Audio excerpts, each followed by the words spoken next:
Heto na guys yung sinasabi ko sa inyong pangalawang event ulit ng Jaguar. Sushi show cooking na naman po tayo sa isang golf club dito sa Roma. Kaya sa pagkakataong ito, ang mismong sasakyan ng Jaguar ang aming ginamit sa paghakot ng mga gamit. Napakaastig talaga ng sasakyan na ito. Tignan nyo naman, automatic. Wow!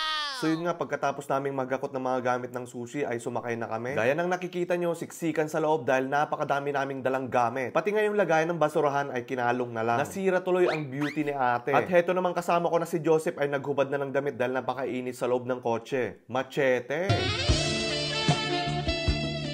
Grabe, maiba naman tayo ng usapan. Napakaganda ng sasakyan na ito. Actually, ginagamit pala nila itong pang-deliver ng mga sushi. Gaya ng sinabi ko sa unang vlog, sponsor ang Jaguar na ito ng restaurant. Kaya habang nakasakay ako, ay napapaisip din ako. Sabi ko sa sarili ko, kailan din kaya ako magkakaroon ng sariling sasakyan? Siyempre, mga ganitong sasakyan ay hindi pa natin afford. Pangarapin ko muna yung Honda o kaya yung Toyota. Tandaan natin, hindi masamang mangarap. Maliit man ang pangarap mo. Pero ang Panginoon pala ay napakalaki ng pangarap niya para sa iyo. Hindi mo ito mapipigilan kapag ipinagkaloob niya ito sa iyo. So yun nga, mga ilang minuto lang ay nakarating na kami sa Parco di Roma Golf Club. At sa bungad naman ay makikita natin ang mga naggagandahang mga sasakyan ng mga Jaguar. Kaya nung pagbaba namin ay hindi ko pa rin mapigilan na tignan ang mga ito dahil napakaganda nila. Hanggang tingin ka lang myself.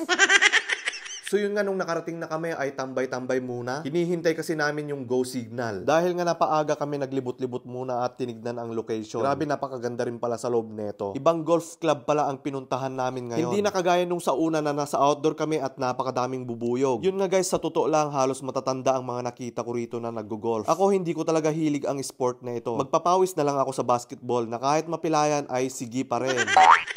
Heto rin pala yung kanyang indoor. Kagaya ng matanda o parelax-relax na lang. Yun nga guys, sa wakas sinumpisan na naming maghakot ng mga gamit at agad-agad na namin itong sinet up. Kagaya niyan, basa-basa ng absorbent paper para hindi madulas ang chopping board. In fairness, napakaganda ng location kumpara sa dati. Siguro naman wala nang makakapasok na bubuyog. Trespassing na kayo!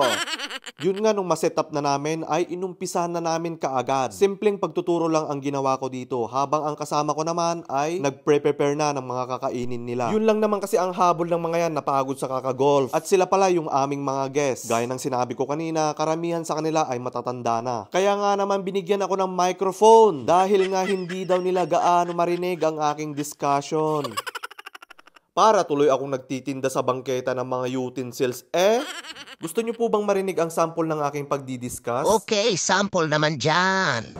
Per la prima volta che fate il roll, vi consiglio di mettere meno ingredienti se non riusciamo a chiudere. Oh, di ba? Nung una guys, sobra talagang napakamahiyain ako. Pero ngayon, tignan nyo naman, ang kapal na. Hindi.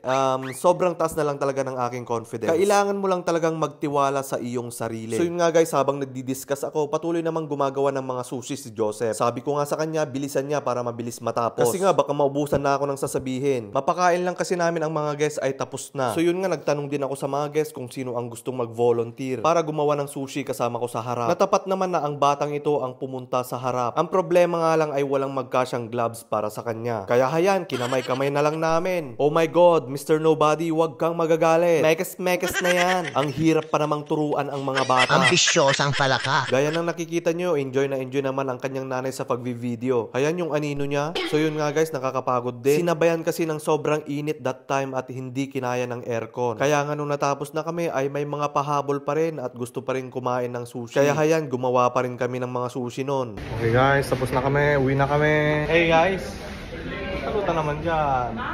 Okay guys, salamat sa Diyos, another successful event na naman ng Jaguar. Hanggang dito na lang ang ating mini vlog. At sana po nagustuhan nyo ang video na ito. Huwag nyo po sanang kalimutang i-follow ang page na ito para naman po mas lalo akong ganahang mag-upload ng mga video. At para na rin may pandagdag ako sa pambili ng sarili kong sasakyan. Joke lang po. Again, thank you for watching. See you in my next video.